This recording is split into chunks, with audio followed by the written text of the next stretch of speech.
आज हम लोग आयत के बारे में अध्ययन करेंगे कि आयत का क्षेत्रफल कैसे निकालते हैं और आयत का परिमाप कैसे निकालते हैं। सबसे पहले इसके सूत्र के बारे में अध्ययन करेंगे हम लोग। आयत का क्षेत्रफल क्या होता है? आयत का क्षेत्रफल बराबर लंबाई गुणे चौड़ाई होती है। देखिए एक आयत है, आयत में लंबाई बड़ी होती है, चौड़ाई छोटी होती है। ये आपका आयताकार मैदान है, आयत है, ये इसकी लंबाई है और ये इसकी चौड़ाई है। लेंथ मतलब लंबाई होता है, ब्रीथ मतलब चौड़ाई होता है। तो लंबाई को यल कहते हैं क्योंकि लेंथ मतलब लंबाई होता है और बी मतलब ब्रीथ होता है। ब्रीथ मान क्या होता है? चौड़ाई होता है। तो आयत में बड़ी भुजा को लंबाई कहते हैं और छोटी भुजा को हम लोग चौड़ाई कहते हैं।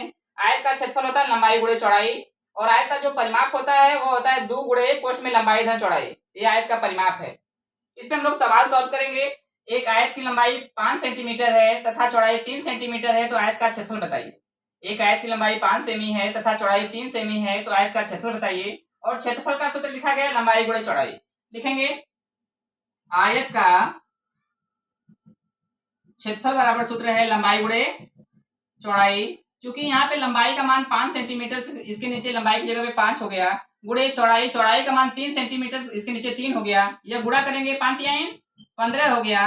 क्षेत्रफल का मात्रक वर्ग होता है। इसका मात्रक जब भी लिखते हैं क्षेत्रफल का वर्ग में लिखते हैं, तो सेमी ना लिख करके वर्ग सेमी लिखेंगे क्योंकि क्षेत्रफल है और क्षेत्रफल हमेशा वर्ग में लिखा जाता है। तो अभी हम लोग आयत का क्षेत्रफल निकाले लंबाई गुणे चौड़ाई से। लंबाई आपका 5 सेमी था, 5 है, चौड़ाई आपका 3 सेमी था, इसके नीचे 3 है, दोनों के बीच में गुणा है तो 5 3 15 हो गया। क्षेत्रफल का मात्रक वर्ग होता है इसलिए वर्ग सेमी लिखा गया है। ऐसे अगर हम क्वेश्चन को बदल दें कि एक आयत की लंबाई 15 है, चौड़ाई 3 है, तो इस आयत का परिमाप बताइए। देखिए परिमाप भी निकाल सकते हैं ऐसे ही। देखिए कैसे, सपोज करो क्वेश्चन आपका वही है, एक आयत की लंबाई आपकी 5 सेमी है, चौड़ाई 3 सेमी है, तो आयत का परिमाप ज्ञात करो। परिमाप ज्ञात करो, बहुत इजी क्वेश्चन है। परिमाप ज्ञात करना है क्योंकि आयत का परिमाप बराबर होता है 2 गुणे कोष्ठ में लंबाई धन चौड़ाई। जो आयत का परिमाप है, आयत का परिमाप बराबर सूत्र होता है 2 गुणे कोष्ठ में लंबाई प्लस चौड़ाई। ये आयत का परिमाप का सूत्र है। इस सूत्र से हम लोग आयत का परिमाप निकाल सकते हैं। देखिए 2 गुणे कोष्ठ में लंबाई प्लस चौड़ाई है, लंबाई का मान यहाँ पे 5 है, प्लस चौड़ाई का मान कितना है? 3 है। अंदर प्लस है तो जोड़ देंगे, 5 3 क्या हो जाएगा? 8 हो जाएगा। बाहर 2 से गुणा है तो 8 दूना क्या हो जाएगा? 16 हो जाएगा।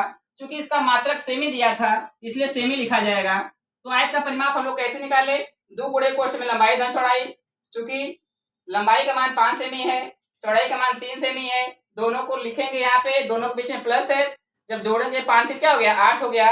बाहर 2 से गुणा है तो 8 दूना 16 सेंटीमीटर। क्योंकि यह परिमाप है इसलिए सेमी लिखा जाएगा।